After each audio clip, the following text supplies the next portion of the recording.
Okay, so I've had a thought once I started trying to figure out how I'm going to do this. So, two sleeves, I cut them in half, pinned them together, and cut them in half. So, the part that I cut, you guys can see, gave me a straight edge. So that's why I'm keeping the left and the right together.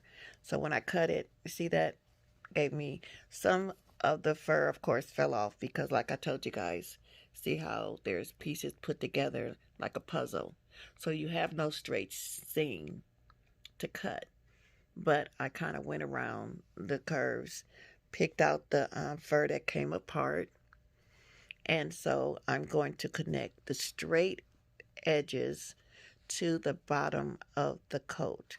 And if you can tell which was straight and which wasn't, see, this is the part that I cut, and this is the part that, can you see that? There was no straight seam. So I had to sew this part because, like I told you, this is an old coat. So it is starting to come apart in some places. Those places I'm going to have to reinforce the stitches so that it doesn't come apart later. So I had to reinforce it here. I had to reinforce it up here. And it was someplace else. I think it was on the other sleeve. Okay, so I'm going to use the left and the right together. And this is the other sleeve. And again, I have a straight edge. That's where I cut it with the scissors. I took out all the fur that was starting to come apart.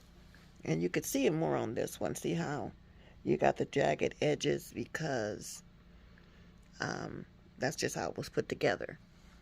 So I'm hoping that this lining is going to help me camouflage with the uneven edges once we get it going. And the other problem I'm going to have is I want to get it mixed up. So I've taken apart, almost completed taking apart the lining because I had an idea. So as you can see, I've taken apart the lining. This is the inside of the coat.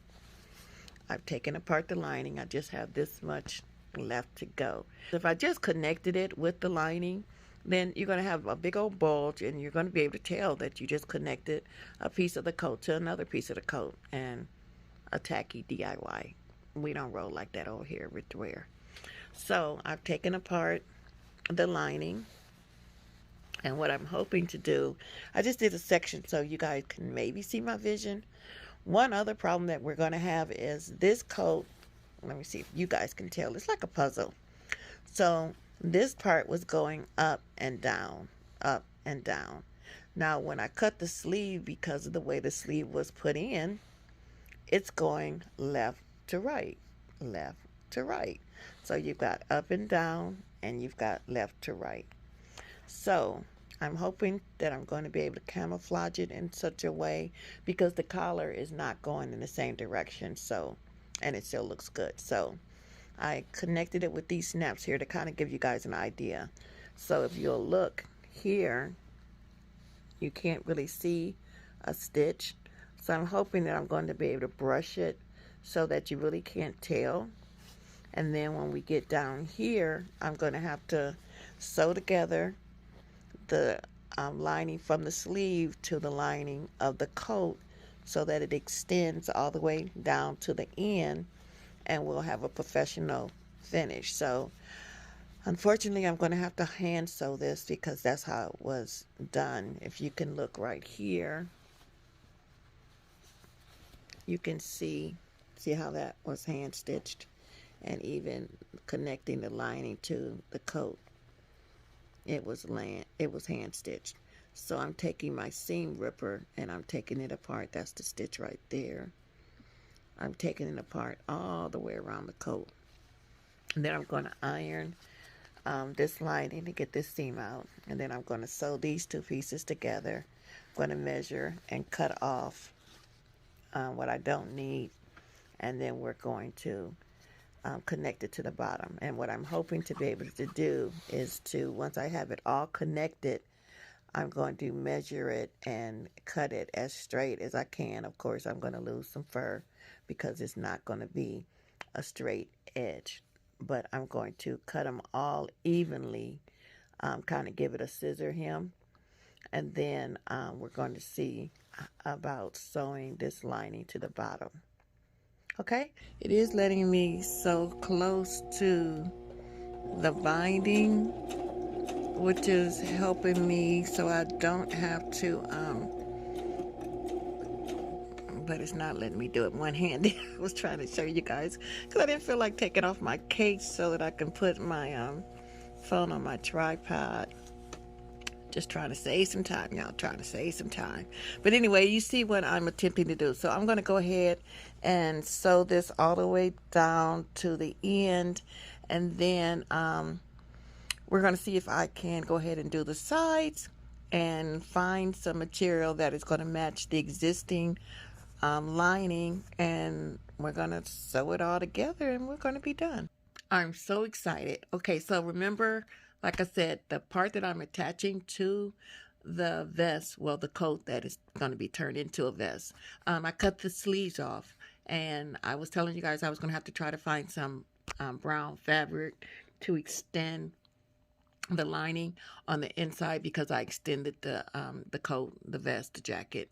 But I forgot I had the lining from the sleeve. So what I did was I took the lining and I cut it in half. So that gave me 4 pieces. So what I'm going to do now is iron it, and then I'm going to connect them. I'm going to connect them, and then I'm going to sew them to the bottom of the vest, the part that, the sleeves that I cut in half and attached them to the bottom. Also, I was able, as you saw, to sew it together on my sewing machine so I didn't have to hand stitch it. So now I'm going to iron this and I'm going to sew these 4 pieces together. And then I'm going to start at the bottom. I'm going to connect the lining to the bottom of the extension, the sleeves that I cut in half. And I'm going to turn them under about a 1/2 inch. And then connect them to the sides of the jacket so that way the lining will be continuous and it'll look like it was supposed to be that way. It's beautiful. I have a purse too. Oh my goodness gracious. Well, you know you got to try it on, make sure. That purse. Oh my goodness, that is so cute. I can't wait to wear that. Let me try my jacket on. I mean, I had just enough to do everything. I couldn't do the bottom like I wanted, but I kind of made it work. Got the sleeves like you wanted them. Oh, I love it. Oh my goodness. Oh, I love it. Oh, I couldn't wait to finish. Isn't that adorable? The sleeves, so are you pleased? Did it come out like you wanted it? It's exactly like I wanted. Okay. Pockets. Yes, you got pockets too. And then I had to redo the lining, but I got everything that works. Yes, show my people how I did the lining. I was able to just use what I had. I had to hand stitch the lining, but I was able to make the length you liked. I used every bit of the pockets, and then I had some of the sleeves left over, and that's how I got your purse. And then that's a belt buckle, I think, that I thrifted, but I thought it would go great with your purse. Perfect. I couldn't put a zipper in because of all the fur, but I did put a nice button on it. Yes, it's adorable. I love it. Okay, well, please, when you're out and about, send us a picture. All right, you guys, again, another creation completed. Customer happy, ripthewear.com, where we take the clothes you don't want to wear and revamp them and turn them into clothes that you can't wait to wear. Please subscribe. Hit the like button, share, and subscribe. Thank you. On to the next. On to the next. Thank you, guys. I love you so much. Thanks for all your love and support. Until next time, this is Annette with Rip the Wear by Nettie signing out. You guys have a great one. Love you so much. Bye. Go to your YouTube channel. Click in Rip the Wear. Click on one of the videos. To subscribe, hit the red subscribe button. Hit the notification bell. Select all to get all new videos. Give a thumbs up, share, like. You're part of the Rip the Wear family.